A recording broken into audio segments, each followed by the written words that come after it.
Bueno, un saludo nuevamente a cada uno de los hermanos. Una vez más, gracias por la oportunidad que me brindan de poderme unir con ustedes a este momento como hermanos que somos, aún a pesar de la distancia, somos parte de un mismo cuerpo y qué bueno que se puedan usar estos medios para este propósito, para bien. Así que gracias a cada uno de los que ya están unidos. Si alguno viene, ¿verdad? Y se va a comunicar luego, pues le damos gracias a Dios también por aquellos que luego lo puedan hacer y por aquellos que posteriormente puedan ver esta transmisión y escuchar lo que vamos a estar hablando sobre la carta o epístola a los Efesios. Yo creo que todos me conocen, pero si alguien no me conociera, pues mi nombre es Gilberto Miguel Rufat, pastoreo, soy uno de los ancianos, no soy el único pastor de la Iglesia Bíblica, Jesucristo es el Señor, en la ciudad de Halton, Texas. Así que damos gracias por ya la relación de algún tiempo con ustedes y doy gracias a Dios por ver a mi hermano Guillermo. Bueno, vamos a entrar directo a la carta a los Efesios. Esta es una carta maravillosa como todo el contenido del Nuevo Testamento. Una carta con alto contenido soteriológico. Cuando hablamos de la soteriología, estamos hablando del campo de la teología referente a la salvación. También es una carta que se utiliza mucho para presentar los aspectos de la eclesiología. En otras palabras, presentar la doctrina de la iglesia. ¿Qué es la iglesia? ¿Cómo llegaron a vida esos que fueron resucitados? Eh, ¿Quiénes componen la iglesia? ¿Cómo se dirige la iglesia? ¿A quienes llamó Dios a enseñar? Y así sucesivamente. Así que es una carta también que se utiliza desde el punto de vista de la eclesiología. Efesios tiene 6 capítulos, fue escrita por el apóstol Pablo, una de esas cartas carcelarias, escrita desde la cárcel. Es una carta que va de la mano con la carta a los colosenses. Si miramos el contenido, muy similares. Y podríamos decir, si la dividiéramos en algún tipo de bosquejo, que puede ser dividida en dos partes, los primeros tres capítulos del 1 al 3 y luego de los capítulos 4 al 6. Eh, la datación aproximadamente es a inicios de los 60. Si después quieren ver algo de cómo Pablo entra al ministerio de Pablo, solo hay que ir al libro de los Hechos y mirar, por ejemplo, el capítulo 19. Esta es una de las congregaciones, la ciudad de Éfeso, a la cual, por la gracia y la misericordia de Dios, Pablo le dedicó bastante tiempo de su ministerio. Y también sabemos que posteriormente estaría también trabajando en esa área del Asia Menor y estaría luego el apóstol Juan.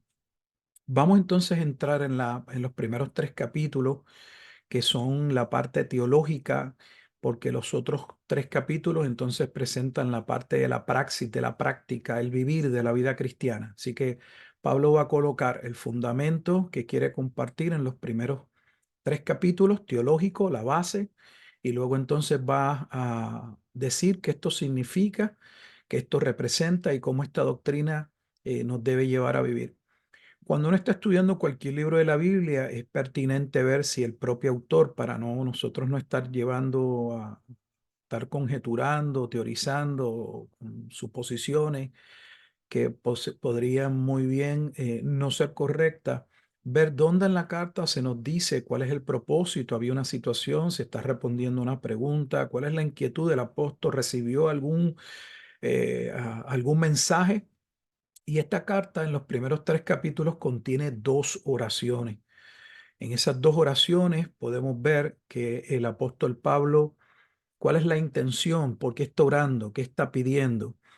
Así que estas 2 oraciones que vamos a ver en el capítulo 1 y el capítulo 3 nos ayudan a ver qué es lo que Pablo espera a través de lo que está comunicando. La primera oración se halla en el capítulo 1, versículos 15 en adelante, o podríamos ir directamente al 16, pero dice en el versículo 15: por esta causa también yo, habiendo oído de vuestra fe en el Señor Jesús y después y de vuestro amor, debo decir, perdón, para con todos los santos, no ceso de dar gracias por vosotros, haciendo memoria de vosotros en mis oraciones. Porque oraba, ahora dice el versículo 17, para que el Dios de nuestro Señor Jesucristo, el Padre de gloria, os dé espíritu de sabiduría y de revelación en el conocimiento de Él, alumbrando los ojos de vuestro entendimiento para que sepáis cuál es la esperanza a que Él os ha llamado y cuáles las riquezas de la gloria de su herencia en los santos y cuál la supereminente grandeza de su poder para con nosotros los que creemos según la operación del poder de su fuerza. En esta oración, Pablo dentro de la carta, vamos a ver que su oración va dirigida obviamente a los creyentes, a la iglesia en general, pero dentro de esa generalidad en particular, pues la iglesia estaba contenida o contenía, los hermanos eran gentiles y Pablo quería que ellos supieran que ellos formaban parte de ese plan de Dios en Cristo. También vemos esa otra parte de la carta que nos ayuda a ubicarnos dentro de lo que el apóstol quiere comunicar en Efesios capítulo 3. Ahora en el versículo 14, Pablo dice de la siguiente manera, Efesios capítulo 3, versículo 14. ¿Por qué estamos mirando estas dos oraciones? Porque estas dos oraciones en la carta a los Efesios comunican la razón, el propósito por el que Pablo está aseverando, diciendo lo que dejó escrito en esta carta. Y dice, por esta carta, versículo 14, doblo mis rodillas ante el Padre de nuestro Señor Jesucristo, de quien toma nombre toda familia en los cielos y en la tierra, para que os dé, conforme a las riquezas de su gloria, el ser fortalecidos con poder en el hombre interior por su espíritu, para que habite Cristo por la fe en vuestros corazones, a fin de que arraigados y cementados en amor, seáis plenamente capaces de comprender con todos los santos cuál sea la anchura, la longitud, la profundidad y la altura, y de conocer el amor de Cristo, versículo 19, que excede a todo conocimiento, para que seáis llenos de toda la plenitud de Dios. Y aquel que es poderoso para hacer todas las cosas, mucho más abundante de lo que pedimos o entendemos, según el poder que actúa en nosotros, a Él sea la gloria en la iglesia, en Cristo Jesús, por todas las edades, por los siglos de los siglos. Amén. Así que estamos viendo en estas dos oraciones, tanto en la oración que está contenida en el capítulo 1 de Efesios, como en el capítulo 3 de Efesios, que Pablo desea comunicarles la revelación que él ha recibido, la revelación que, como claramente señala dentro de estos 6 capítulos, hay una palabra que se menciona en al menos 6 ocasiones, la palabra misterio. Y esa palabra misterio se va a acentuar en los primeros versículos del capítulo 3, especialmente del versículo 1 hasta el versículo 9, donde la palabra misterio aparece 4 veces. Y Pablo va a hablar acerca del misterio del Evangelio, ese misterio de la obra de Cristo.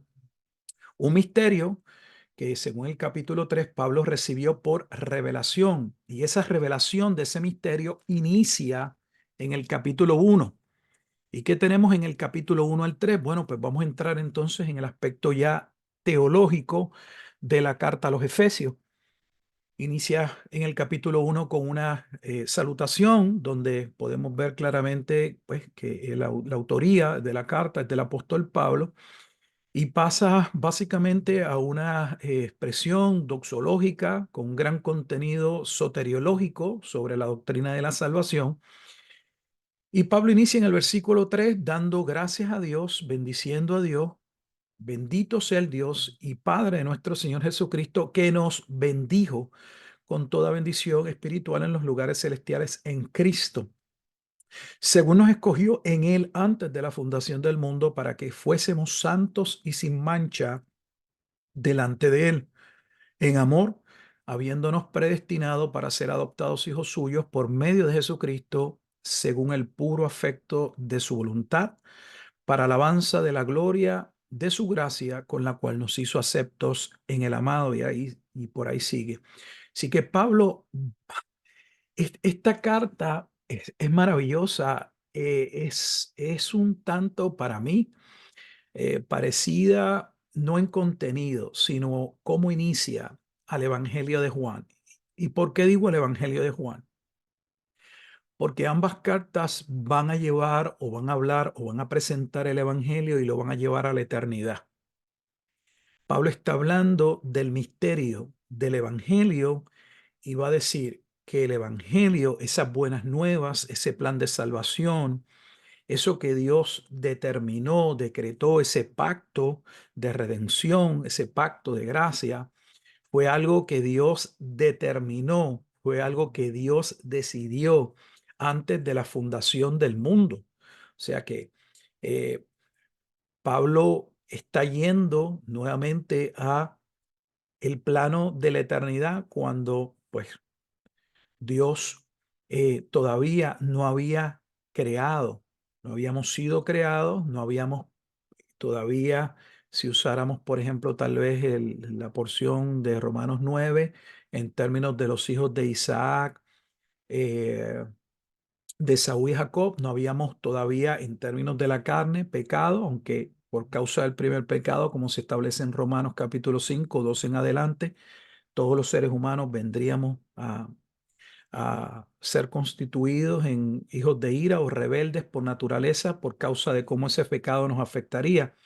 Sin embargo, estamos viendo que el misterio de la salvación no responde al momento de la caída en Génesis capítulo 3. Y digo esto porque si alguien estuviese iniciando la lectura de la Biblia en Génesis capítulo 3, solo vería en los primeros dos capítulos cómo Dios creó todo, cómo todo era bueno, la distinción dentro de la creación del hombre, las normas que le dio para que pudieran disfrutar eh, de la creación, la advertencia, no desobedecerle para que, es verdad, no muriesen, y como en el capítulo 3 vemos la caída y los resultados de la caída, las consecuencias de la caída. Sin embargo, vemos también la primera promesa de redención en Génesis capítulo 3 versículo 15 en ese evangelio condensado donde se va a establecer que posteriormente nacería también un segundo Adán, como le llama el Nuevo Testamento,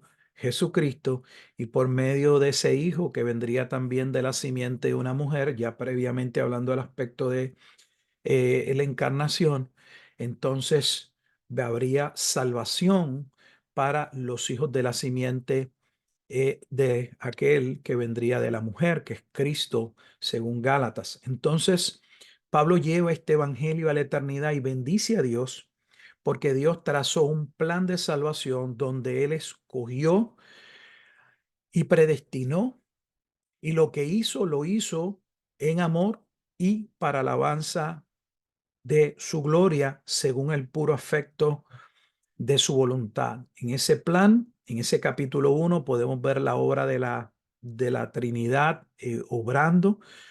Si después pues, sé que lo están estudiando, pero luego en ese capítulo 1 van a poder ver, de hecho en los primeros 14 versículos se presentan las tres personas de la deidad actuando en la salvación. Se habla del Padre como aquel que traza el plan, que escoge, que determina salvar.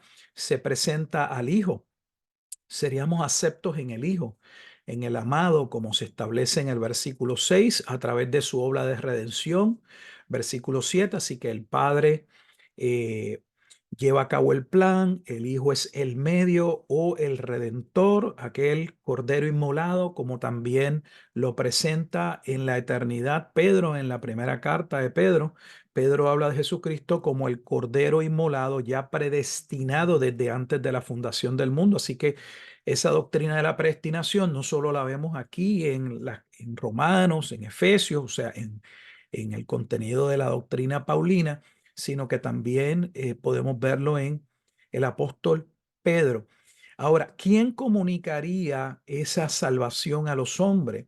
Bueno, de manera efectiva sería la obra del Espíritu Santo, como veremos en la carta, la regeneración por medio de la obra de Cristo, ese nuevo nacimiento y la iluminación o el conocimiento que nos llevaría a la fe, porque sería por medio de la fe, como se establece en el capítulo 2, que recibiríamos lo que Dios determinó antes de la fundación del mundo. Así que en Efesios capítulo 1, versículos 1 al 14, podemos ver las tres personas de la deidad actuando de manera coordinada de manera en unidad, con el propósito de salvar a un pueblo que Dios escogió, y ese pueblo que Dios escogió, como se establece en el capítulo 2, que sería, vendría a estar en paz con Dios por medio de Jesucristo, donde la división que había de gentiles y judíos, o judíos y gentiles, ya no existiría, porque en él serían un solo pueblo.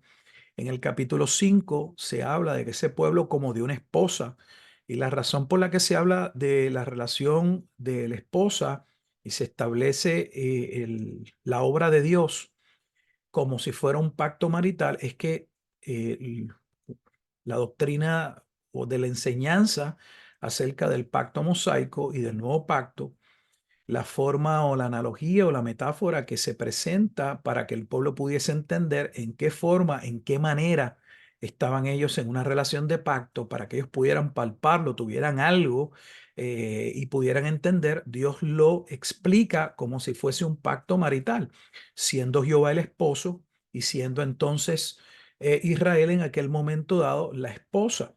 Y esa es la razón.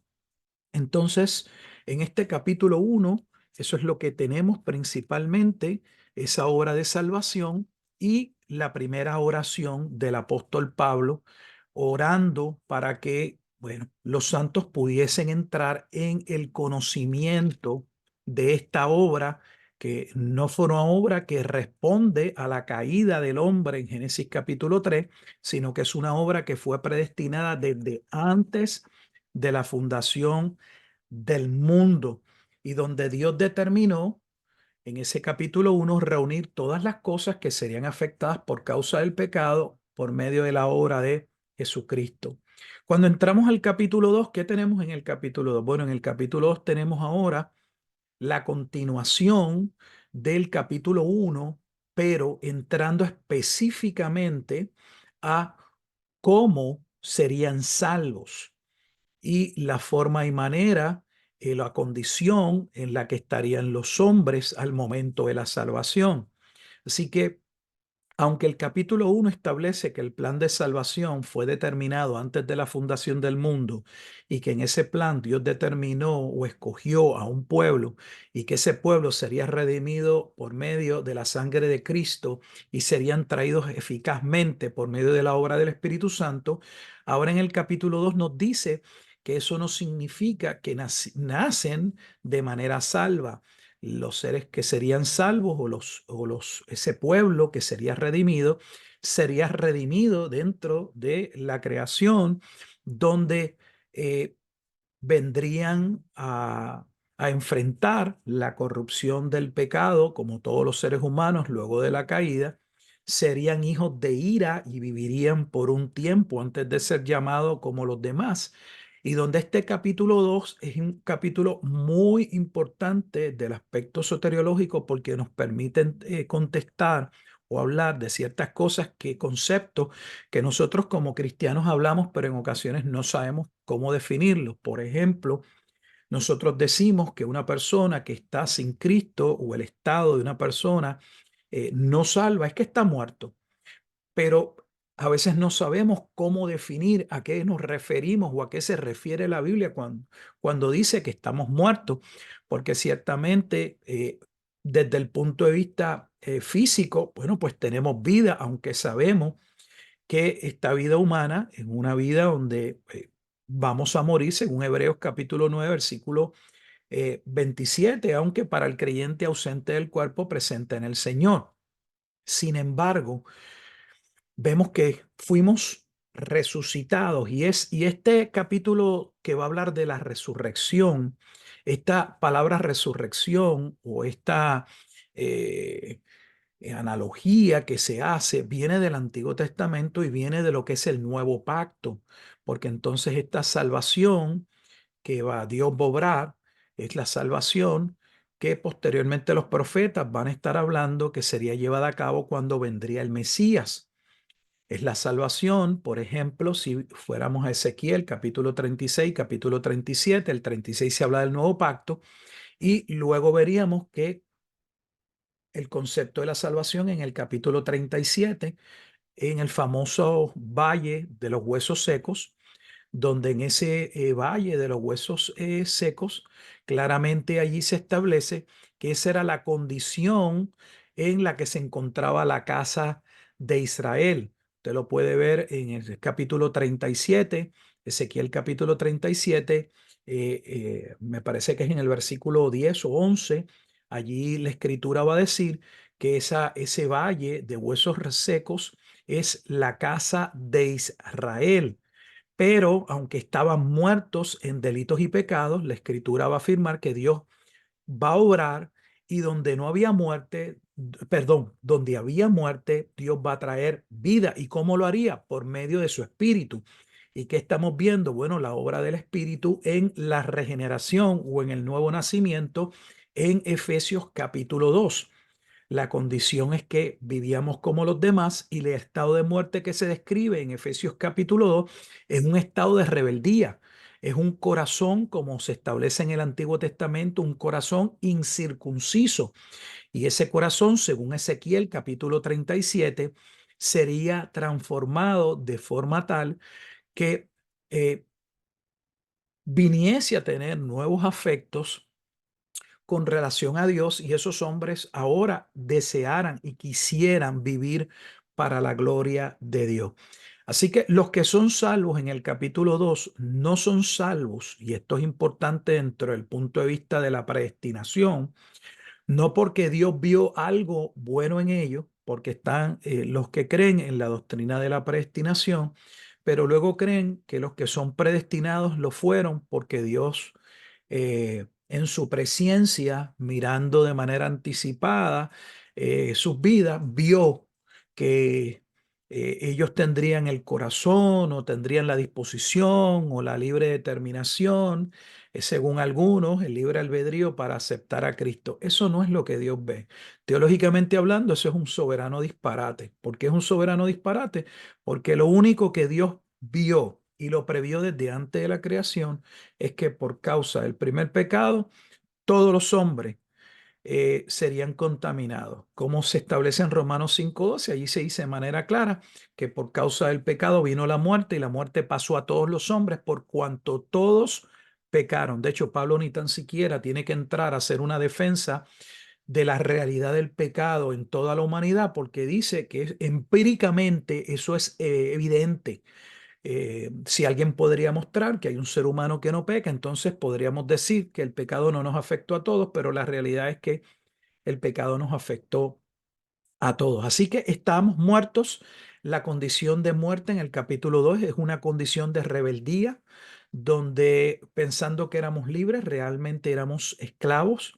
Vivíamos no bajo la palabra de Dios o bajo los preceptos de Dios, sino bajo la corriente de este mundo, o sea, bajo nuestros propios preceptos, pero los propios preceptos nuevos o nuestras concupiscencias realmente eran dirigidas o controladas por el príncipe de la potestad del aire, el espíritu que ahora opera en los hijos de desobediencia.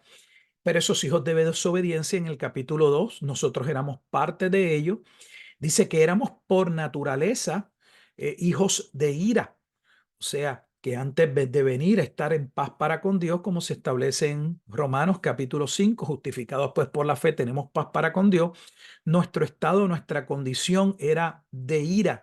Y lo dice lo mismo que los demás. Así que Dios no nos salva o no nos resucita porque ve algo en nosotros. Todo lo contrario, aquí se acentúa que la salvación o el milagro de traernos a la vida, como se establece en el versículo 1, y Él os dio vida, como se establece en el versículo 5, aun estando nosotros muertos en pecados, nos dio vida, y se establece en el versículo 8 al 10 de manera contundente que la salvación es un acto de la gracia y la misericordia de Dios sobre los que Él quiso tener misericordia, y que nosotros recibimos esa gracia o esa salvación por medio de la fe, y que aún la fe no es nuestra, pues es un don de Dios. Y cuando se establece que es un don de Dios, lo que está diciendo es que esa fe, ese corazón que ahora se dirige a Dios en arrepentimiento y en confianza, se puede dirigir porque Dios lo ha regenerado, lo ha cambiado, y que somos, sin lugar a dudas, según Efesios capítulo 2 versículo 10,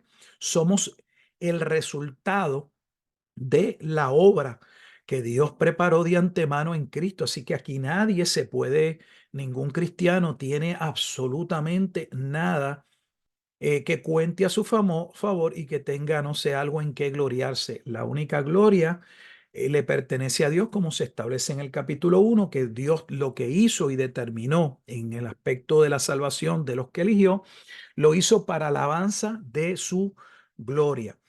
Ahora, en este capítulo 2 también se establece que la iglesia está compuesta por todos los redimidos, sean de la circuncisión o de la incircuncisión. Y cuando se usa ese vocabulario, la circuncisión a la que se está hablando es con relación a que pues, los circuncisos se refiere al pueblo judío y los incircuncisos pues a los gentiles. Y debo hacer esa distinción, ¿por qué? Porque el Nuevo Testamento utiliza también la circuncisión o la incircuncisión desde el punto de vista de la salvación, donde, donde una persona que no ha sido salva vendría a ser una persona eh, eh, incircuncisa y el salvo es la persona que ha sido circuncidada, o sea, que su corazón ha sido transformado. Pero Pablo lo está hablando en el capítulo 2 desde el punto de vista de judíos y gentiles y está dejándole claro a la iglesia en Éfeso que particularmente se nutriría de gran parte de una población gentil, que ellos eran parte del mismo pueblo de Dios. Y esto es importante porque en la escatología o en la teología del rapto se establece una distinción entre Israel y la iglesia, y esa distinción en Efesios no solo no va, no porque ahora en la iglesia ambos pueblos son uno, sino porque, como vamos a ver cuando lleguemos al capítulo 3, cuando Pablo está hablando de este soberano plan de Dios y este pueblo que Dios escogió, ese pueblo que Dios escogió no tiene nada que ver con Israel. El pueblo que Dios escogió en el capítulo 1 tiene que ver con todos los redimidos, fuesen de Israel o fuesen de los gentiles. Pero Dios tendría un plan donde a su determinado tiempo tendría misericordia de unos y luego de otros, como se establece en Romanos capítulo 11. Por eso Pablo dice en Romanos capítulo 11, ¿quién hubiese pensado, Dios? ¿Quién te enseñó, quién te hubiera instruido que tú primeramente tuvieras misericordia de unos mientras nos dejaste a otros o dejaste a otros en oscuridad para luego entonces enjuiciar a aquellos que se rebelaron y tener misericordia de los otros? Pero todos los que serían llamados a salvación fueron llamados o serían llamados, fueron escogidos, fueron predestinados antes de la fundación del mundo. Así que Dios no tiene dos pueblos, se establece en Efesios capítulo 2 que Dios tiene un solo pueblo, el cual sería redimido y fue redimido en Cristo. Y eh, lo deja claro usando diferentes expresiones. Por ejemplo, en el versículo 14 dice, de ambos pueblos hizo uno. En el versículo 15 al final dice, eh, para crear en sí mismo de los dos un solo y nuevo hombre, hizo un nuevo hombre. En el versículo 16 dice, y mediante la cruz reconciliar con Dios a ambos en un solo cuerpo. Y dice en el versículo 18, porque por medio de él los unos y los otros tenemos entradas por un mismo espíritu, o sea, es el mismo Espíritu Santo quien obra salvación. En el versículo 19, participamos de una misma ciudadanía y somos miembros de una misma familia. En el versículo 20 y 21 somos parte hasta el 22 del mismo edificio o de ese nuevo tabernáculo, esa obra que Dios había anticipado que haría. Somos ese nuevo edificio, esa nueva casa de la cual Cristo es la piedra angular, como se establece en Primera de Pedro capítulo 2. Sí que era importante que los gentiles escucharan esto, principalmente los gentiles, porque Pablo les está diciendo en el capítulo 2 que ellos estuvieron por un tiempo, no solamente como se establece al principio del capítulo, habían participado de la misma naturaleza caída, eran hijos de desobediencia, hijos de ira, sino que tras que tenían esa naturaleza y vivían bajo el principio de la potestad del aire, Dios no les había revelado, no se había presentado el evangelio a ellos de manera abierta, como Pablo dice en el capítulo 2, versículo 13, pero ahora en Cristo Jesús, vosotros que en otro tiempo estabais lejos, habéis sido hechos cercanos por la sangre de Cristo. Así que Pablo quiere que ellos entiendan, especialmente los gentiles, que ellos no eran un pueblo de segundo, no sé, un plato de segunda mesa o algo para el estilo. Todo lo contrario. Pablo les está hablando porque su ministerio fue un ministerio dirigido a los gentiles, como se ve en el capítulo 3. Por ejemplo, en el versículo 1 dice, por esta causa yo, Pablo, prisionero de Cristo Jesús, por vosotros los gentiles. O sea que Pablo fue un apóstol, un hombre enviado directamente y principalmente a los gentiles, aunque sabemos cuando vemos el libro de los Hechos que Pablo nunca olvidó y sabía y tenía muy bien claro que en esos primeros años de, el anuncio del Evangelio del Reino, Israel debía escuchar primeramente que se habían cumplido las promesas. Por eso Pablo en Romanos capítulo 1, versículo 16 va a establecer que el Evangelio es poder de Dios para salvación al judío primeramente y también al griego.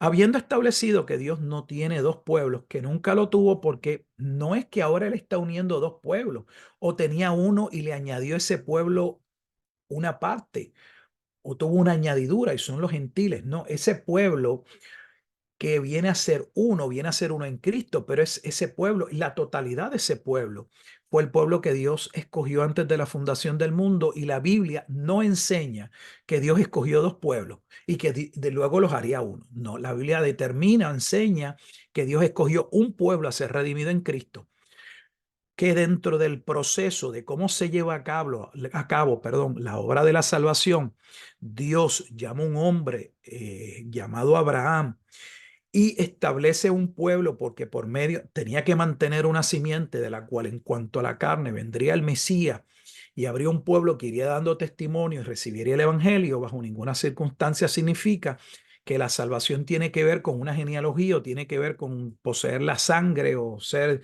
un pueblo especial. Lo especial que tiene el pueblo de Dios lo tiene porque Dios lo escogió y lo redimió antes de la fundación del mundo. Y esto es importante porque ahora en el capítulo 3 Pablo, y le estoy dedicando un poco de tiempo a estos primeros capítulos porque son los capítulos con mucha profundidad teológica para entonces luego ir a la parte práctica, cómo debían vivir. Ya en el capítulo 3 en los primeros versículos, especialmente en los primeros 10 versículos, Pablo les va a hablar que ese misterio que él había comenzado a hablar en esta carta desde el capítulo 1 era algo que él había recibido por revelación, no porque se lo había enseñado a algún otro hermano o alguno de los apóstoles. Y me gustaría leer por lo menos los primeros 6 versículos de Efesios capítulo 3, versículos 1 al 6. Y escuchen bien, por esta causa yo, Pablo, prisionero de Cristo Jesús por vosotros los gentiles, si es que habéis oído de la administración de la gracia de Dios que me fue dada para con vosotros. Fíjese que Dios, Pablo se está dirigiendo directamente a los gentiles y les está diciendo que Dios lo llamó como un ministerio especial hacia ellos, que le dio una sabiduría especial y una gracia. Y continúa y dice que por revelación, versículo 3 me fue declarado el misterio. ¿Qué misterio? Si ustedes van o regresan a Efesios capítulo 1, versículo 9, cuando Pablo está hablando de la obra de la predestinación, en el versículo 9 dice, dándonos a conocer el misterio de su voluntad. O sea, que ese misterio del que Pablo viene hablando es el misterio de la obra de la salvación, el misterio de cómo Dios nos bendijo, de cómo nos escogió, de cómo Él predestinó un pueblo para hacerlo acepto en el amado. Y ahora va a entrar en detalles y lo que está diciendo es que en ese pueblo, que ya lo he mencionado antes, estaban los gentiles. Y hay un sector de la iglesia que continúa diciendo que los gentiles fueron luego injertados. Y sí, ciertamente dentro del plan o del llamado de Dios, Dios tenía un momento en que habría de llamar abiertamente a los gentiles. Y de hecho, no solamente llamarlos, tendría un tiempo donde, según el cántico profético de Moisés y lo que Dios le profetizó a Moisés que sucedería en los postreros días, según Deuteronomio capítulo 31 al 32, sería que Dios provocaría a celos al pueblo de Israel cuando llegara el Mesías, para entonces llamar a una nación insensata o a pueblos insensatos que no creían en él. Lo mismo había dicho en Oseas: llamaré pueblo que no es mi pueblo y vendrán a ser mi pueblo, porque estaba profetizado en el Antiguo Testamento. El hecho de que Dios tendría en su plan un tiempo particular, como lo tiene con cada uno de los que Dios llama. Si ustedes lo miran, si lo pueden ver desde ese punto de vista, a lo mejor es más fácil. Ah, Dios escogió un pueblo, pero ese pueblo que Dios escogió va siendo salvo a través de que esos hombres que van naciendo son llamados. Pero no todos somos llamados tampoco en términos de la misma edad, unos en un momento dado y otros en otro. Y así sucede dentro del plan de Dios. Dios tendría un momento específico en el que el evangelio se iba a dirigir, se iba a tener una gran apertura dentro de los gentiles. Y Pablo le está diciendo: Dios me llamó precisamente a cumplir esa tarea que Dios ya había profetizado. Y esa profecía de base donde claramente establece que Dios llamaría a salvación a los gentiles, está desde el libro de Génesis, solo que algunos no lo ven y no lo ven por los lentes que ya se le han colocado, porque cuando se nos da la primera promesa de redención en Génesis capítulo 3 versículo 15, allí en ningún lugar se dice que el hijo que nacería de la simiente sería un hijo que nacería para salvar al pueblo de Israel, porque el pueblo de Israel ni existía. Y además que nada tiene que ver con genealogía, porque si algo establece el libro de Génesis es que todos nosotros, en términos de la carne, pues somos hermanos, porque todos podemos llevar nuestra ascendencia hasta Adán. Así que no hay ninguna distinción en términos de un concepto de superioridad o supremacía de un pueblo sobre otro. Todo lo contrario, todos compartimos, como Pablo estableció en el capítulo 2, después de la caída de Adán, el ser hijos de desobediencia y ser hijos de ira.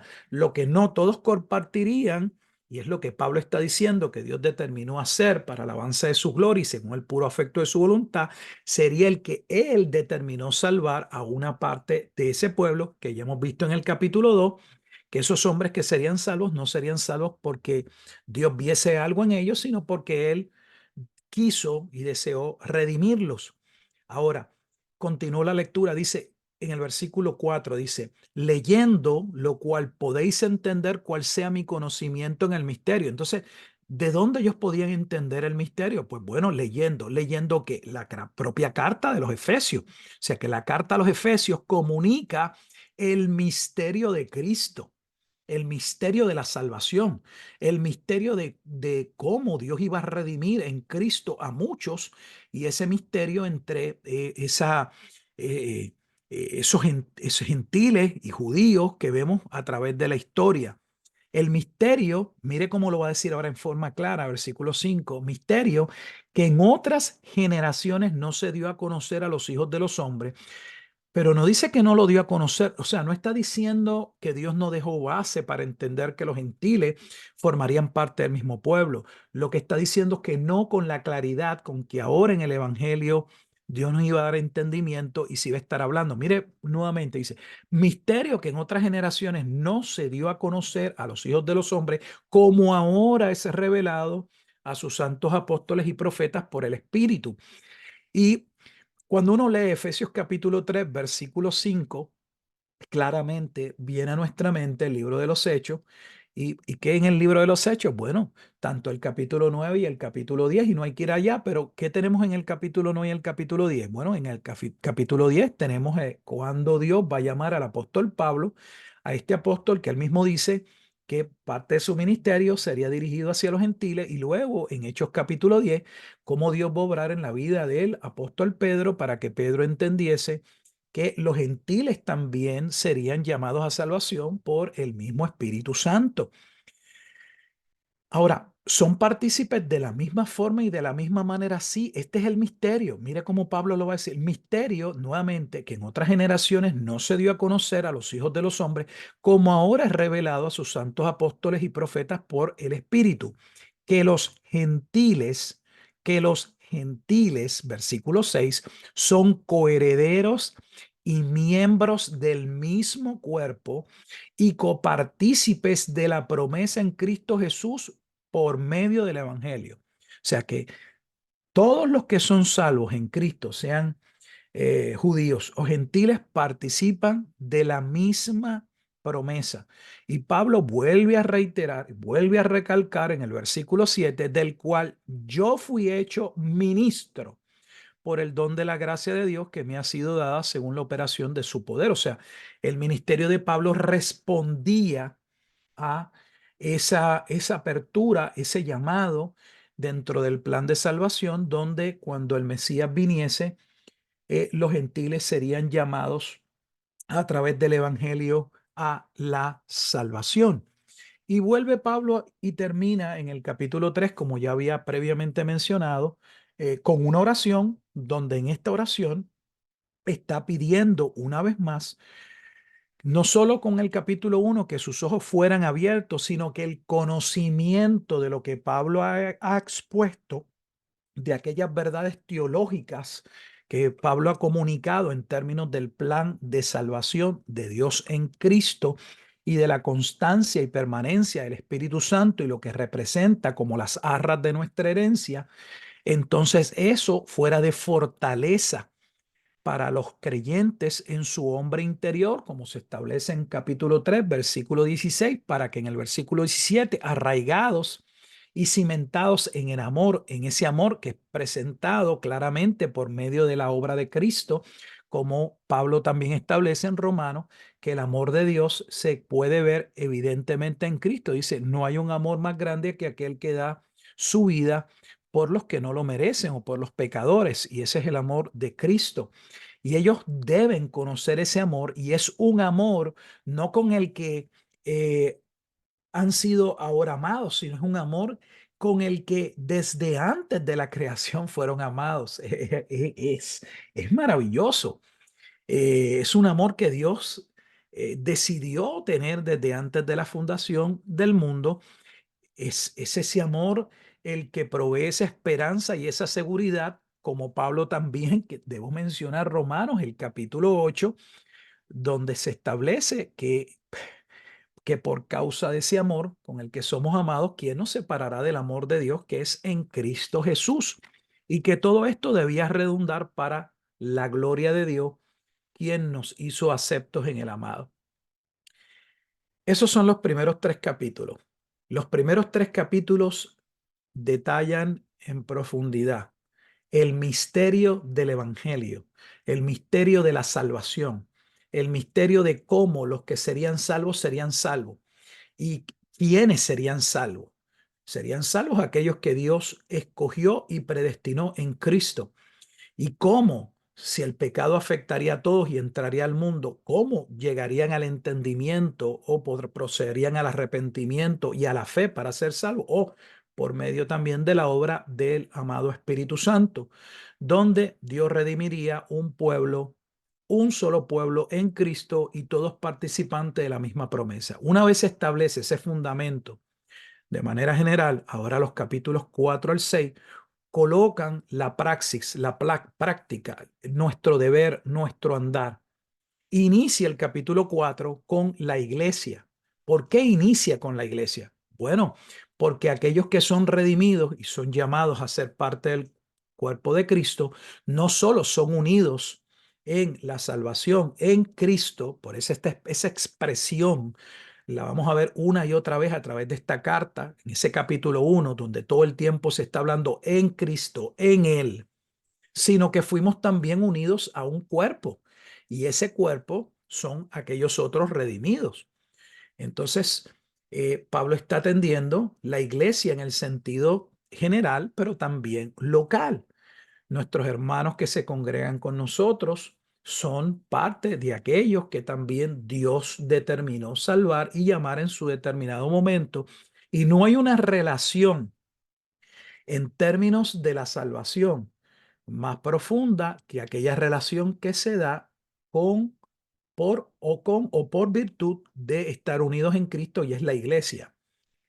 Fíjense que esta carta va a hablar de que el cristianismo, nuestra vida, debe verse también en nuestro hogar. Sin embargo, aunque el hogar desde el punto de vista de la carne es la unidad básica y es el aspecto más importante donde se desarrolla el ser humano, donde aprendemos los valores, la moral, donde deberíamos aprender la palabra de Dios por nuestros padres, donde debemos ser corregidos y bla, bla, bla. Sin embargo, Pablo inicia con la iglesia. ¿Por qué?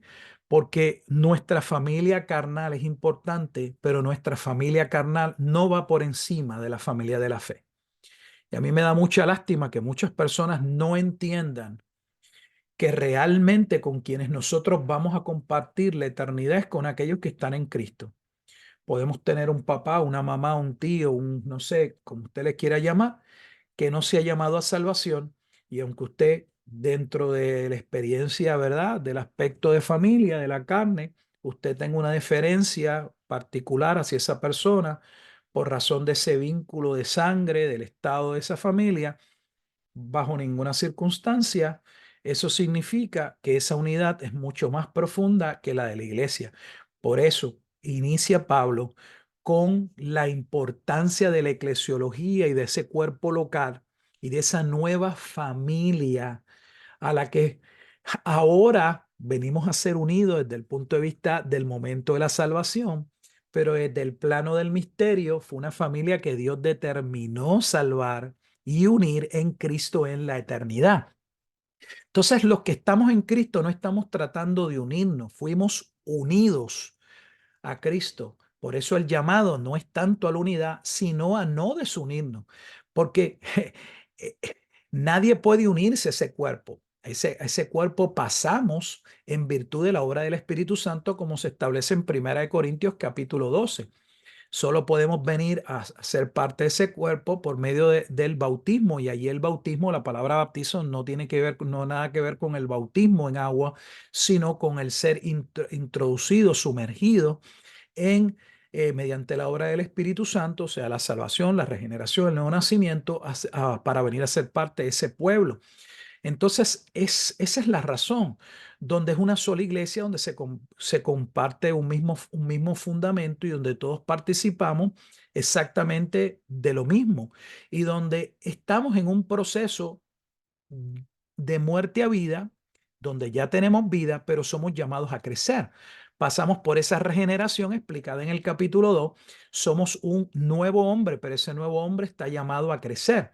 Y para que ese nuevo hombre pueda crecer, ese nuevo creyente, Dios colocó dentro de ese cuerpo, de esa iglesia, separó personas para que enseñaran, los capacitó, los constituyó para que ellos fuesen aquellos que iban entonces a poner a continuar con el fundamento de los apóstoles y la enseñanza apostólica, colocar la doctrina como normativa de la vida de la iglesia para que fuesen perfeccionados, como se establece en el versículo 12, a fin de perfeccionar a los santos para la obra del ministerio. Así que, ¿dónde aprendemos? Si en la casa aprendemos un sinnúmero de cosas, desde la niñez, ahora Dios nos habla de esta nueva familia donde Dios ha colocado la figura de estos líderes para que entonces nos ayuden en nuestro desarrollo, en nuestra vida espiritual, con el propósito de formar cristianos maduros, como se establece en el versículo 13, que crezcamos en la unidad de la fe y del conocimiento del Hijo de Dios a un varón perfecto, y la palabra ahí perfecto es un varón maduro a la medida de la estatura de la plenitud de Cristo, para que no seamos niños, o sea, personas que son inconstantes, fluctuantes. ¿Por qué? Porque no están fortalecidos. ¿Y cómo nos fortalecemos? Ya lo vimos en el capítulo 3 mediante la doctrina. Es la doctrina la que coloca el cimiento y nos ayuda a tener una mente clara, a establecer un marco de valores y a saber nuestra posición en Cristo. Así que debemos seguir la verdad. Efesios capítulo 4, versículo 15. Y en esa verdad somos edificados en el amor. Así que debe evidenciarse esa nueva vida. No, o sea, esa nueva vida, aunque es algo que ocurre en nuestro ser, en nuestro corazón, donde somos unidos a este cuerpo, esta esposa que Dios separó, cuando lleguemos en el capítulo 5, redimir en Cristo, debe evidenciarse esa obra de salvación en nuestra manera de vivir. Por eso es que algunas Biblias, por ejemplo, en el capítulo 4, versículo 17, tienen una perícopa, un encabezado, un título y habla de esa nueva vida en Cristo. Porque si antes vivíamos en desobediencia, si antes éramos hijos de ira, si antes vivíamos por nuestras concupiscencias, pues obviamente esa no es la manera en la que se conducen los hijos de Dios. Sin embargo, este capítulo 4 nos muestra que aunque somos hijos de Dios y somos hijos de Dios en virtud de la gracia y como algo que Dios predestinó hacer y llevar a cabo desde antes de la fundación del mundo, eso bajo ninguna manera significa que somos obra acabada desde el punto de vista de la santificación. Dios continúa obrando ese carácter y ese hombre en cada uno de nosotros. Por lo tanto, somos llamados a despojarnos, a renunciar, a pedir perdón, a apartarnos de todo aquello que corrompe, como se establece muy bien en Efesios 4, 22 al 24, bajo la imagen de desvestirse y vestirse, despojados del viejo hombre que está viciado conforme a los deseos engañosos y renovaos en el espíritu de vuestra mente, o sea, con el conocimiento de la doctrina, que es lo que le viene hablando, porque cuando hablamos de la doctrina no estamos hablando de meramente poner conocimiento en nuestra mente. Debemos entenderlo de la misma manera en que entendemos el aspecto de cómo alguien llega a ser salvo. Doctrinalmente se requieren dos cosas básicas en el momento de la salvación: la proclamación del Evangelio, alguien hablando del Evangelio, y la obra del Espíritu Santo regenerando el corazón para que ese Evangelio pueda ser recibido, escuchado, para que ese corazón pueda ver prueba, pueda eh, venir a arrepentimiento y a fe y fe. Pues lo mismo estamos viendo, que la palabra de Dios continúa transformándonos. No solo Dios la usa para salvar al hombre en términos de ese inicio, de esa nueva vida, de traernos a la vida. Estábamos muertos y ahora venimos a la vida, sino que esa palabra continúa obrando en nosotros y nuestros pensamientos tienen que ser renovados, transformados por medio de la palabra de Dios, y esa palabra nos viste, va transformándonos, dice, y vestidos del nuevo hombre creado según Dios en la justicia y la santidad de la verdad. Por lo tanto, todos aquellos aspectos de la vida antigua deben ser desechados, todos, porque somos una nueva obra. Y se nos recuerda que de la misma forma en que Dios ha sido benigno con nosotros, también debemos cargarnos y ser benignos los unos con los otros dentro del cuerpo de Cristo. Y acentúo esto porque es lamentable que algunos hermanos creen que el hecho que es correcto de que somos llamados a, a pedir cuentas, somos llamados a amonestarnos, no es menos cierto que no debemos olvidar que ninguno de nosotros somos obra acabada. Lo que no se puede permitir en una comunidad de fe y lo que no es cónsono con el Evangelio es una persona que continuamente está en el lodo y que no se puede parar y que no demuestra bajo ninguna circunstancia ningún cambio. Pero a- aquí a nadie se le puede tirar una alfombra roja o hablar de que fulano de tal está o tal pastor en un proceso muy avanzado en su santificación, porque ese proceso no finaliza sino hasta la segunda venida de Jesucristo.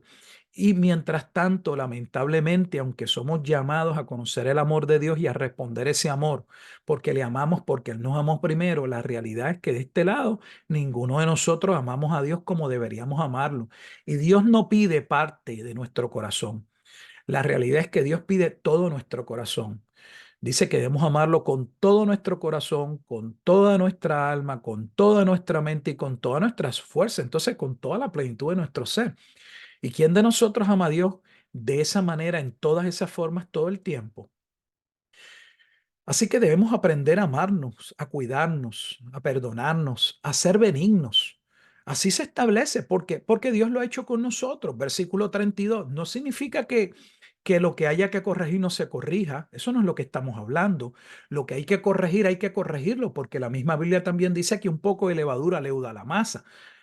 No crean que no estamos diciendo que la disciplina no es necesaria. Lo que estamos diciendo es que todo debe ser hecho con entendimiento y, como dice Gálatas capítulo 6, tú que corriges o tú que señalas, tienes que hacerlo con misericordia. Mire cómo dice el versículo 32 terminando el capítulo 4. Antes sed benignos unos con otros misericordiosos, perdonándonos unos a otros como Dios también os perdonó a vosotros en Cristo. Saben que en ocasiones somos como aquellos que Jesús mismo criticó, que les fue perdonado una gran deuda y que entonces después fue y buscó que aquel que le debía y no debía jamás lo mismo que él debía y le había sido perdonado, quería llevarlo, meterlo preso hasta que le pagara. Eso no debe ser así en los hijos de Dios. Debemos caminar en luz y en amor. Se debe evidenciar, y de eso trata el capítulo 5. Y esa luz y ese amor del capítulo 5, donde primero debe iniciarse o debe verse en términos de la vida práctica, es en el hogar. Y por eso el capítulo 5, adelantando al versículo 21, habla de esa nueva vida y de ese fundamento, como ese fundamento, esa nueva vida debe afectar nuestra relación marital, o sea, nuestra relación con Dios, esa nueva relación con Dios, ese vínculo de la paz en Cristo, esa obra del Espíritu Santo en el corazón, debe traducirse como en el Decálogo, que esos primeros 4 mandamientos, cuando son obedecidos, deben dar como fruto los otros 6. O sea, que cuando un hombre es amado por Dios y llega a conocer a Dios, debería tener un respeto y una valoración por su prójimo. Y nosotros aprendemos a relacionarnos con los otros seres humanos donde en el hogar. Así que un hombre que es creyente debe poder demostrar su amor en su hogar a su esposa, a sus hijos, y su esposa igualmente a su esposo, a sus hijos, y así sucesivamente. Y el varón y en la familia tienen que entrar en el orden de Dios. Los hijos tienen que aprender a respetar a sus padres y los padres tienen que aprender la responsabilidad que tienen con sus hijos. Y Pablo aprovecha esta coyuntura de hablar del matrimonio y de la vida familiar, donde se debe evidenciar nuestro cristianismo, no meramente en un culto, levantando las manos o cantando, sino nuestra manera de proceder, en nuestro andar, en la manera de comportarnos, de relacionarnos, de entregarnos, de ayudarnos, de comprometernos, de trabajar por el bien de los demás. Pablo aprovecha para decir que esa unidad matrimonial, donde ambos son llamados a ser uno, fue lo que Dios determinó hacer con aquellos que él escogió, porque está diciendo o está usando el pacto marital para que ellos entendieran una vez más que ese es el pacto en el que se encuentran, porque el nuevo pacto es visto como un pacto marital, una unión indisoluble, están unidos a Dios por medio del vínculo del Espíritu Santo y donde Dios continúa obrando y trabajando para santificar a esa esposa como aparece en el capítulo 1, que los que él escogió, los escogió para que fuesen santos.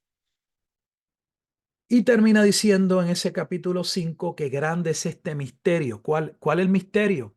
No meramente el pacto marital, sino el misterio de Dios en Cristo con relación a su esposa. Y esa esposa es la iglesia. Por eso el alto contenido en la eclesiología en esta carta.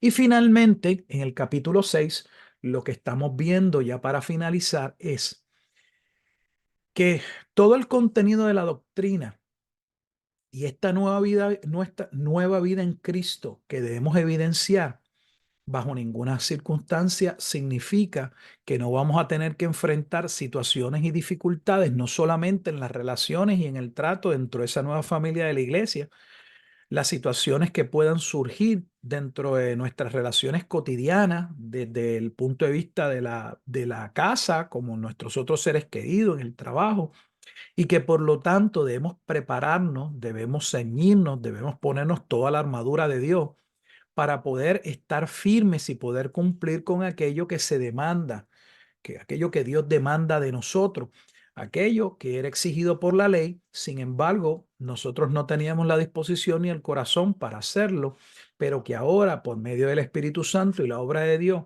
somos llamados a obedecer.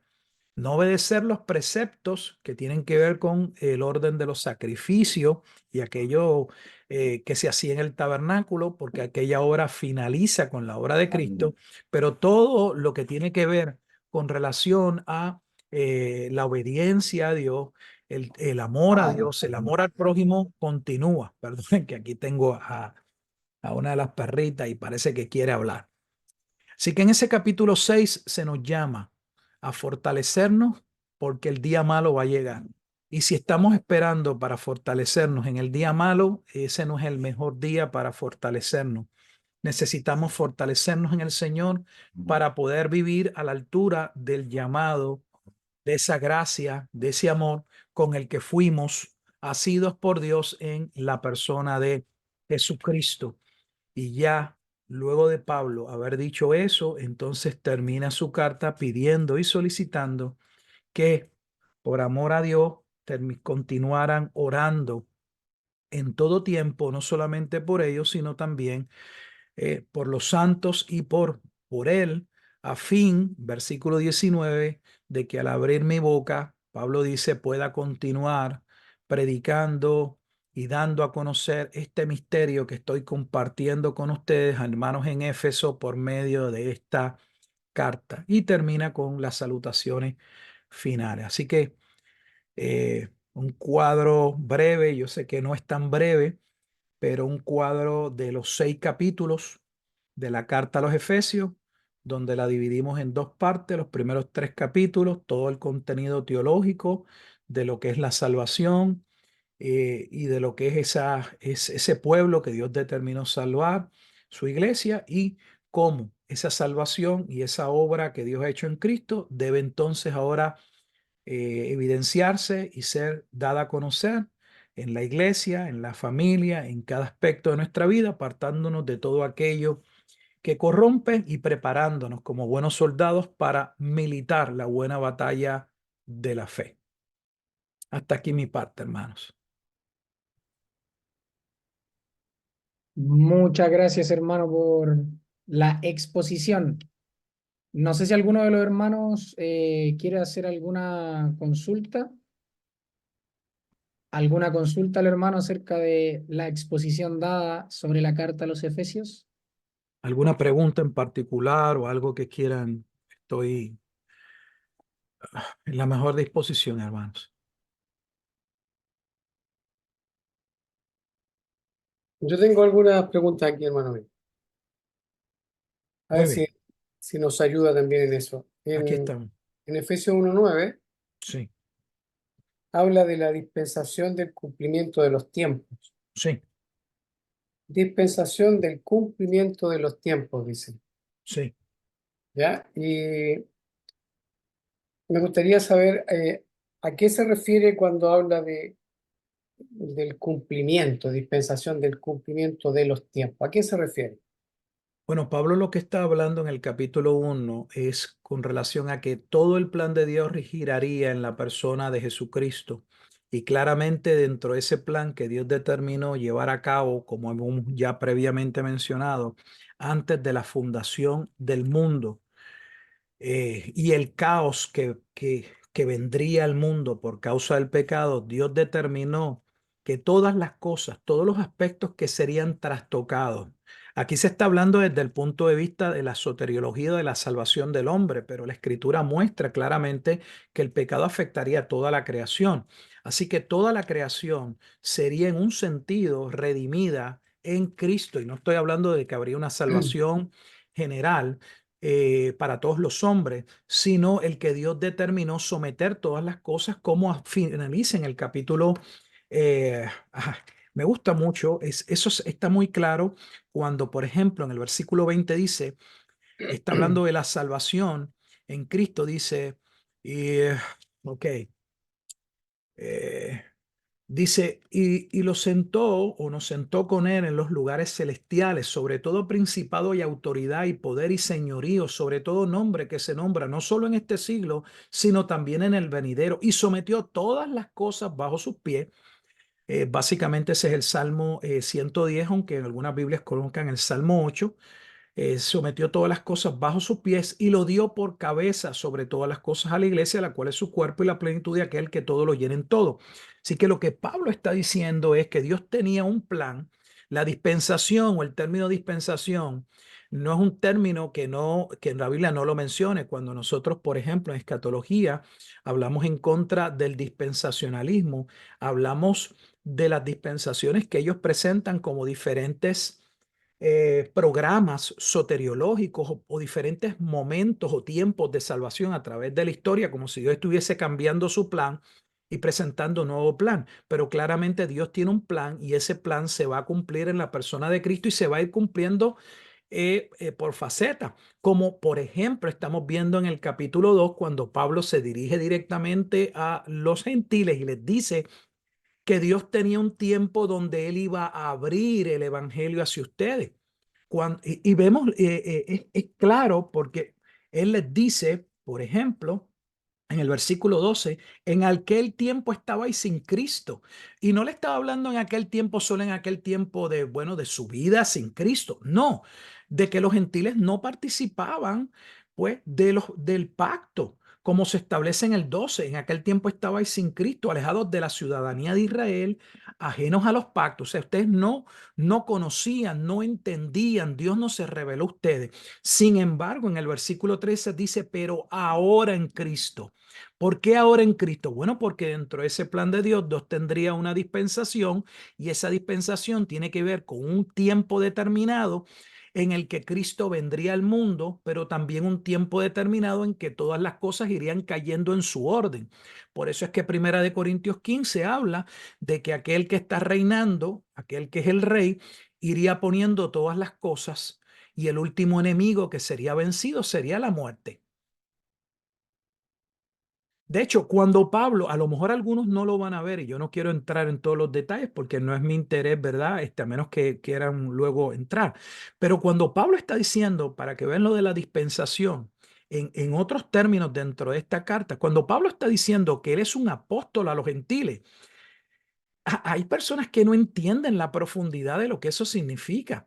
¿Cómo que un apóstol a los gentiles? ¿Por qué Pablo es un apóstol a los gentiles? Bueno, porque Dios profetizó desde el inicio que la salvación llegaría al mundo. Lamentablemente nosotros no lo vemos o muchos de nosotros no lo vemos porque aunque la mayoría, si usted lo lleva a Génesis capítulo 3, versículo 15, pueden ver que la simiente en que serían salvos, los que serían salvos serían Cristo cuando llegamos a Génesis capítulo 12, versículo 3 y 7, entonces terminamos con que la simiente es el pueblo de Israel. Y que aquella... Póngamelo ahorita, después lo voy a ver. Las agregué. Ok, disculpe. Entonces, eh, Dios tiene un tiempo para ir llevando a cabo su plan, pero particularmente en el capítulo 1 a lo que está describiendo es cómo ese plan habría de concretarse o redimirse en Cristo y aún Cristo, como dice Pedro, aunque fue determinado para ser el Cordero antes de la fundación del mundo, tendría un tiempo en la dispensación del tiempo en el que vendría a tener cumplimiento. Eso es lo que está hablando. Gracias, hermano mío. Entonces, debería uno entender que esto ya pasó, ya todo fue reunido en Cristo o está aconteciendo y todavía tienen que suceder cosas para que todo esté reunido en Cristo. No, Dios continúa obrando. De hecho, la realidad, eh, eh, hablaba yo con un grupo. Ayer terminaba una clase que he estado dando hermenéutica eh, y la última clase fue de cómo trabajar la interpretación en la hermenéutica de la literatura apocalíptica. Estuvimos hablando algo acerca del milenio y les estaba diciendo que por ejemplo, en el plano dispensacional pretribulacional o en la doctrina del rapto, el propósito del milenio, pues ellos no saben qué explicar sobre qué es lo que sucede en el milenio, fuera de decirnos que va a haber un templo y que Cristo va a estar sentado allí reinando y que se van a llevar a cabo sacrificios, que no entendemos cómo se van a llevar a cabo sacrificios cuando eso es contradictorio con la escritura. Pero encima de eso, pues no saben qué decir, pues porque en el milenio no se supone que nadie se esté salvando. Sin embargo, cuando vemos el concepto del milenio dentro del amilenialismo o el postmilenialismo, el programa de Dios continúa. ¿Por qué continúa? Continúa por lo que Pablo está diciendo. Dios trabajó y envió siempre profetas y tuvo sus personas para el pueblo de Israel, pero Dios tenía un tiempo en que Dios iba a llamar directamente a los gentiles. Entonces, esa es la razón por la cual Jesús, aunque comisiona principalmente en Mateo capítulo 10, en los primeros versículos a sus apóstoles, solo a predicar en Judea, le dijo, no vayan a Samaria, ni salgan de Samaria. Cuando resucita, ahora les dice que vayan a todos los lugares del mundo.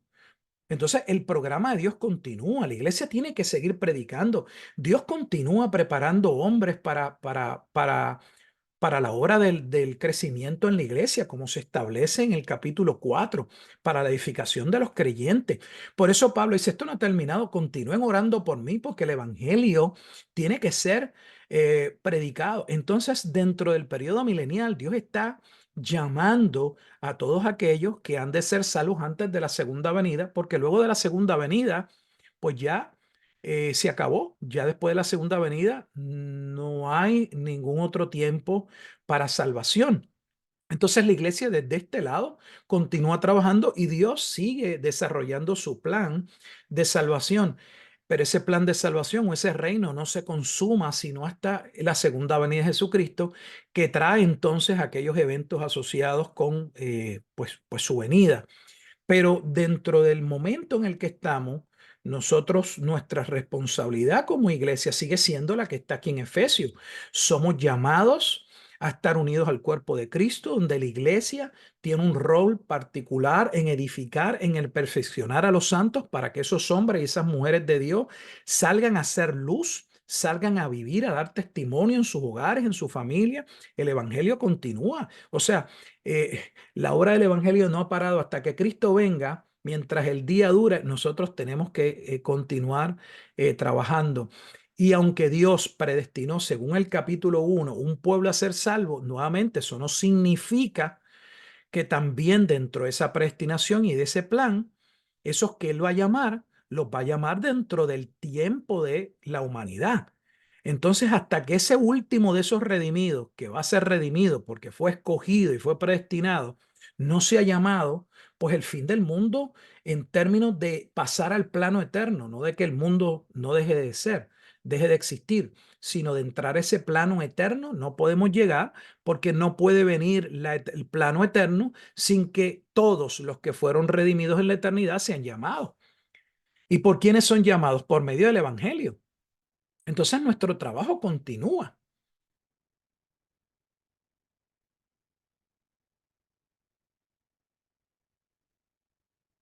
Gracias, hermano mío. Muchas gracias.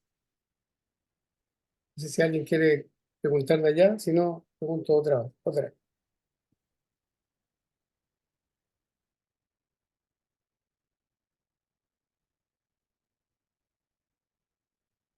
Andrés, si tienes tú una pregunta o algún otro hermano.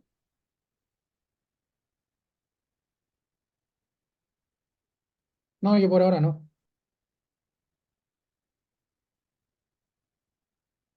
Pregunto otra entonces, el capítulo 2, Seguro.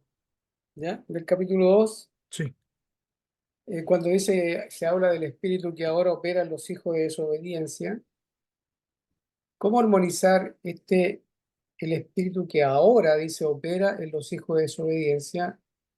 ¿Cómo compatibilizar, cómo armonizar con la atadura de Satanás? Bueno, primero para empezar, eso parte su pregunta, y no estoy diciendo que esa es la manera que usted lo crea, pero esa pregunta claramente parte de una suposición que no se dé cuenta que la atadura significa que no puede haber ningún mal. O sea, la atadura realmente en Apocalipsis capítulo 20 significa que Satanás no lleve a cabo nada y que no haga nada. Eso no es lo que dice el capítulo 20. El capítulo 20 lo que dice, porque obviamente es una referencia a Satanás. Si lo queremos ver, que le pusieron unas cadenas y pusieron un candado y lo metieron detrás de una cárcel, ese no es el propósito de que lo veamos de esa manera literal. Lo que estamos viendo, para que lo entendamos, está haciendo una imagen que conocemos, como Pablo la está usando desde la cárcel en el capítulo 6 con relación a la vestimenta de la armadura de Dios. Nadie cree que literalmente tengamos que ponernos un yelmo o vestirnos de la manera de un soldado romano o algo parecido. Está haciendo una analogía y lo que está diciendo es que a Satanás se le ha disminuido el alcance de lo que Dios le permite, porque claramente la Escritura muestra a través de toda la Escritura, y uno de los casos más claros en el libro de Job, que Satanás no hace lo que quiere. Dios permite lo que Satanás hace, pero en el tiempo del milenio hay una restricción. Porque hay una restricción porque el propósito de Dios es que el evangelio, en términos del alcance, la salvación, la obra de la iglesia, nada la pueda paralizar. Por eso las puertas del infierno no prevalecerían contra ella. Eso no significa que no habrían situaciones y dificultades en el alcance, sino que bajo ninguna circunstancia él podría obstaculizar y llevar a cabo y paralizar la obra del Señor. Pues obviamente eso es imposible, nadie puede paralizar la obra del Señor.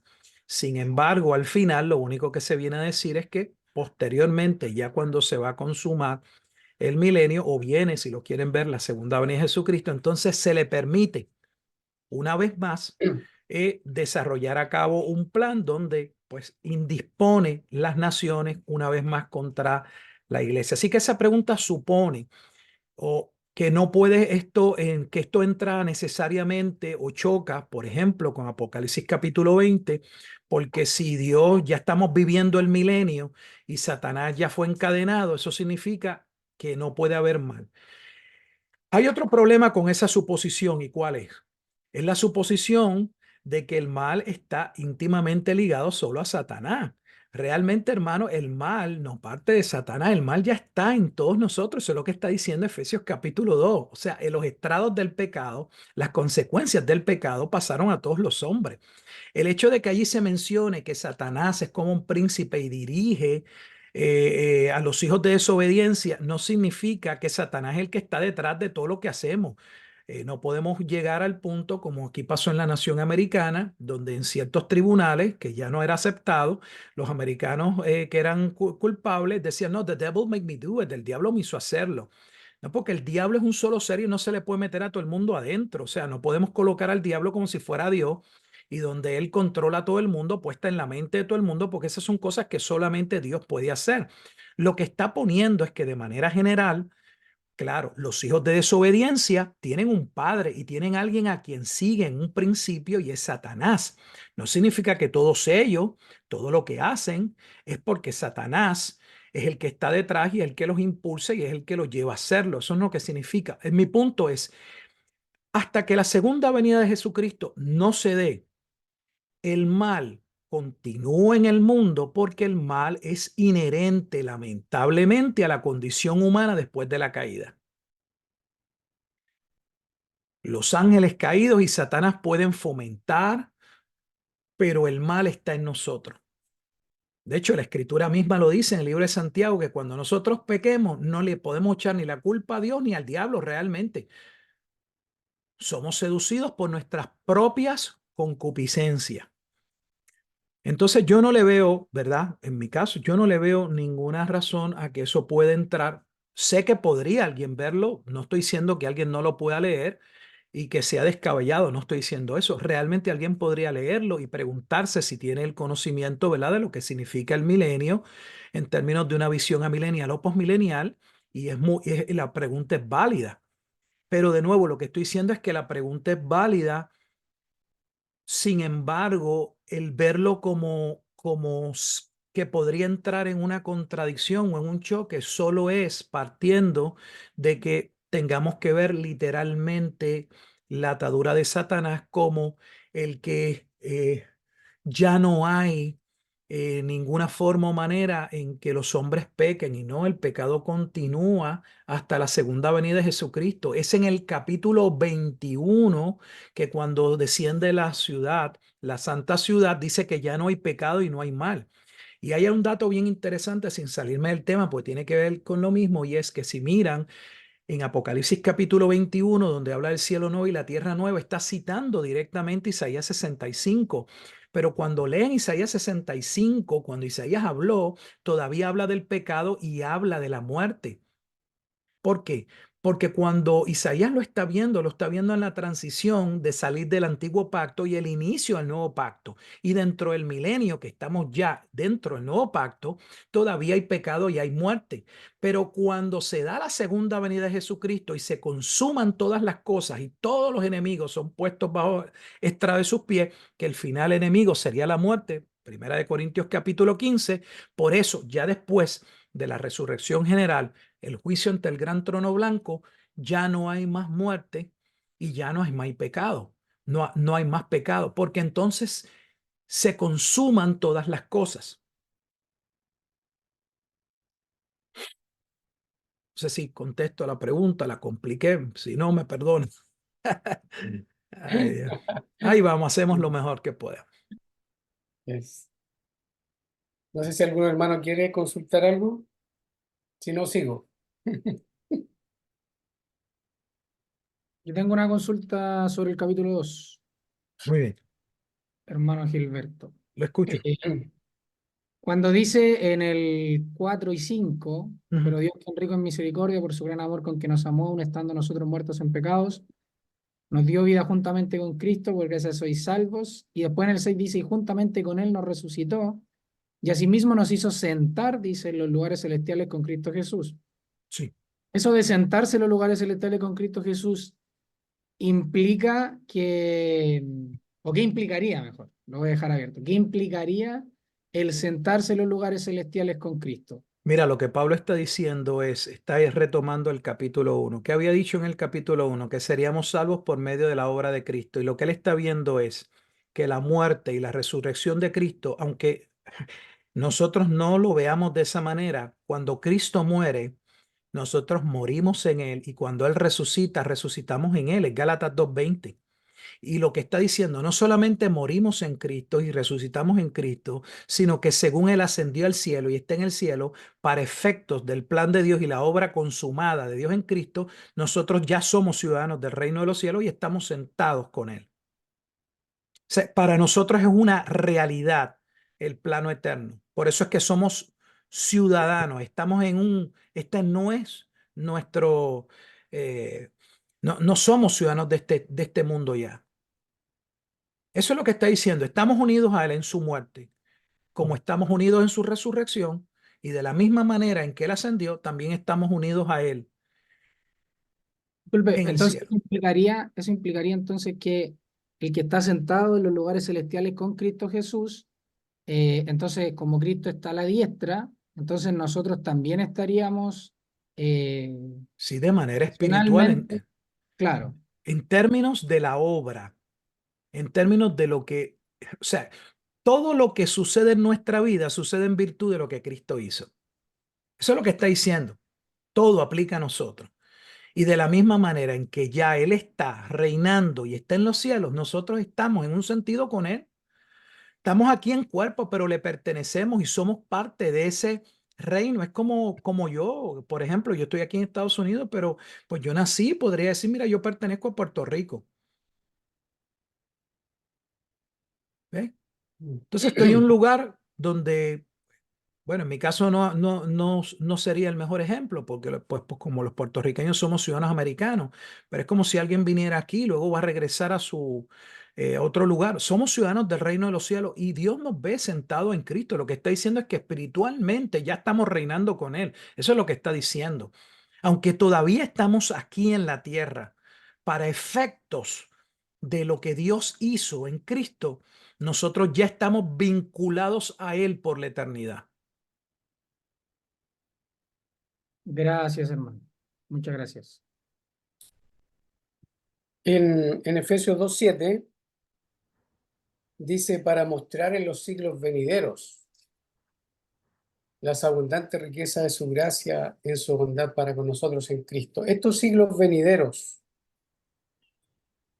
estos se refieren a la eternidad, a un tiempo que estamos viviendo, antes del juicio final Bueno, o se antes? refiere desde el punto de vista del momento en que Cristo muere, porque Cristo muere en un punto determinado en la dispensación del tiempo. Pero cuando Cristo muere, allí no acaba la obra. Allí inicia la obra de salvación con relación a los gentiles. Entonces, después de la muerte de Cristo, ya llevamos viviendo 2 milenios y algo. O sea, lo que está diciendo es lo que estamos viendo y lo que hemos visto realmente, cómo se iba a dar a conocer el evangelio luego por determinado tiempo hasta que Cristo viniera. Y es lo que estamos viendo exactamente. Y esto, hermano Gilberto, implicaría que, como habla de siglos venideros, implica que se terminó un siglo y el Señor termina uno y abre otro, y los venideros, obviamente. Bueno, lo que pasa es que en el pensamiento judío, si ustedes, ¿verdad?, miran, ellos no están ellos están esperando el fin de la era o el fin de León, el fin del siglo. Y por eso se habla del juicio del fin del siglo, y ese juicio del fin del siglo es el juicio de Jerusalén, no era el juicio del fin del mundo. Los judíos todavía siguen creyendo, muchos de ellos, y pensando que de la misma forma y manera en que Dios creó el mundo en 6 días, el mundo duraría 6 milenios, y en el sexto milenio entonces vendría lo que ellos le llaman entonces el tiempo del el milenio. Por eso Dios santificó ese día. Entonces eso es lo que estamos viendo, el desarrollo de ese soberano plan de Dios en Cristo, donde el pacto mosaico cerraría una era, pero esa era se cerraría para dar paso a otra era, a la era del nuevo pacto, a la era del periodo milenial, hasta la consumación de los tiempos en la segunda venida. Ok. Y más adelante en el capítulo 2, el versículo 14, cuando habla de la pared intermedia de separación, y se Sí. habla de que esa pared fue derribada. ¿Qué implicaciones tendría? ¿Estaría relacionado también con lo del versículo 7? Si está, no está Y, hablando de la enemistad, ¿no? Ahí está hablando específicamente de la enemistad, como se establece en los versículos 11, de la enemistad que existía entre los circuncisos y los ¿eh? incircuncisos, o sea, entre Israel y los gentiles. Y realmente una enemistad no de los gentiles, realmente una enemistad de Israel, porque Israel creó como lo vemos hoy mismo. O sea, lamentablemente hay un espíritu de supremacía en muchos de los judíos, especialmente los que están dirigiendo o que pretenden dirigir los hilos del pueblo judío.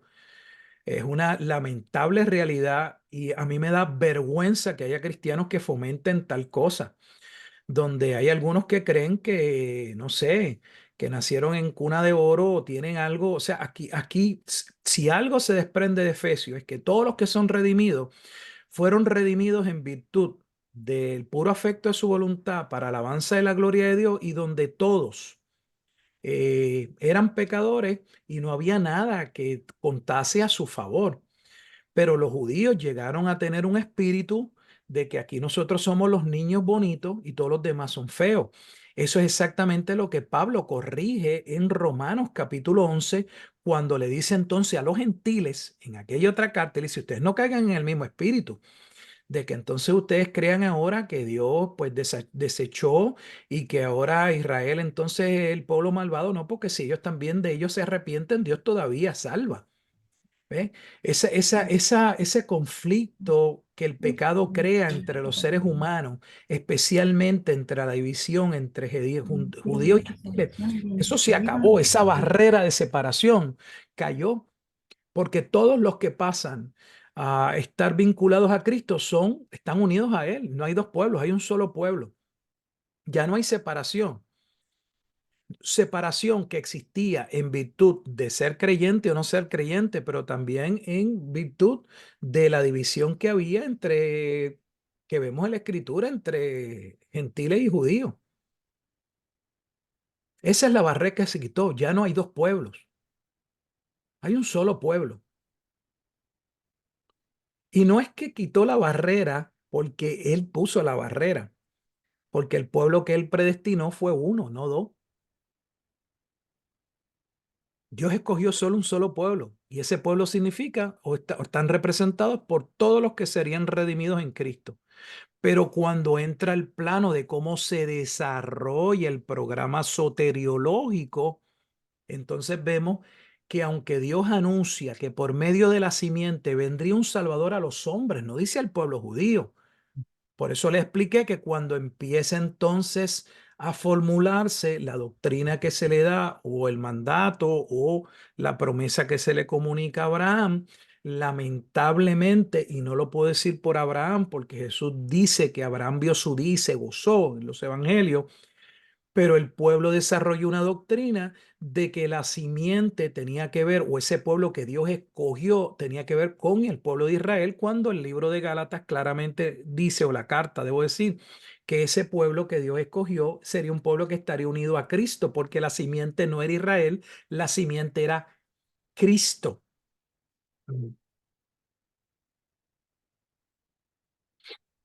Gracias, Sí. hermano Gilberto.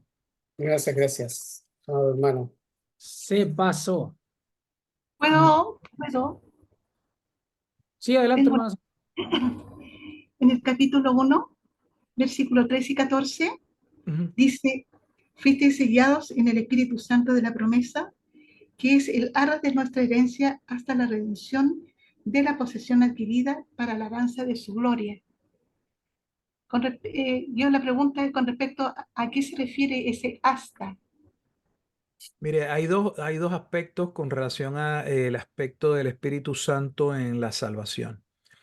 En primer lugar, si escucharon el nuevo pacto o la obra de la salvación explicada en el capítulo 2 como la regeneración, el estado de la muerte a la vida, que es la obra que lleva a cabo el Espíritu Santo, es esa obra, el hecho de que el Espíritu Santo haya obrado en nuestras vidas y que Él haya venido a ser oikónomos, morada en nosotros, ya nos da garantía de que somos de Dios. O sea, eso implica que ya somos de Dios.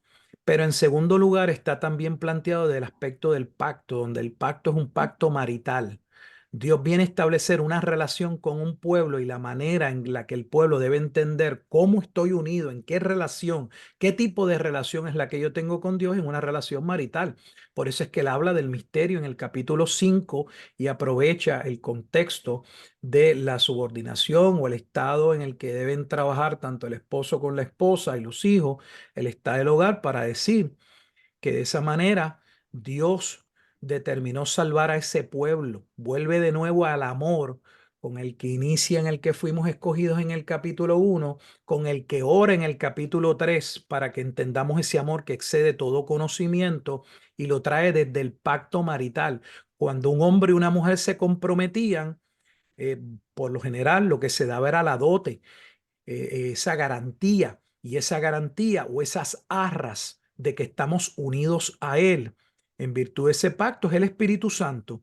Por eso es que vemos en los evangelios varias parábolas que hablan del matrimonio y a veces ni entendemos por qué son parábolas asociadas al matrimonio, y es que esa es la relación del pacto, donde cuando un hombre entraba en pacto marital con una mujer, se le llamaba el tiempo del desposorio, y cuando estas dos familias coordinaban para yo te voy a dar mi hija y tú me vas a dar tu hijo, mi hijo quiere tomar tu hija, esa dote o véalo, ese anillo de premarital, dentro del punto de vista judío, era básicamente un contrato donde ya se veía como si estuviesen casados, pero el casamiento formalmente o el sello no se daba hasta el día en que el esposo venía para buscar a la esposa, que ya él había entrado en pacto. Y de eso también está hablando.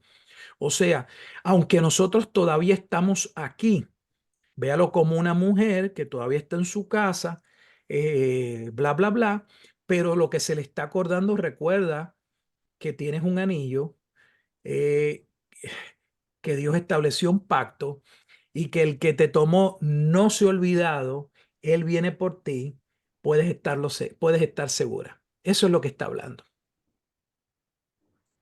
Gracias, hermano. Seguro, Bendiciones. Gracias, hermano Gilberto, por la exposición nuevamente. seguro. Agradecerle su tiempo. Sí. Gracias por haber estado con nosotros. Siempre es un placer contar con su presencia. Así Igual, que hermanos. muy agradecidos de parte de toda la hermandad. Pues gracias de nuevamente, hermanos, por el tiempo que me permiten. Es una bendición poder compartir la palabra de Dios que esté con ustedes. Adelante en el Señor y siempre que podamos, y verdad, déjenos saber y con gusto nos unimos. Así que son una iglesia querida. Yo realmente, ahí está hermano Guillermo y no lo digo porque él está ahí. Dios ha puesto un amor a pesar de que no nos conocemos mucho. Yo amo a ese varón que está ahí en la cámara y yo le pido que ustedes continúen hablando, orando por él y así como por cada uno de los otros líderes que ustedes puedan tener.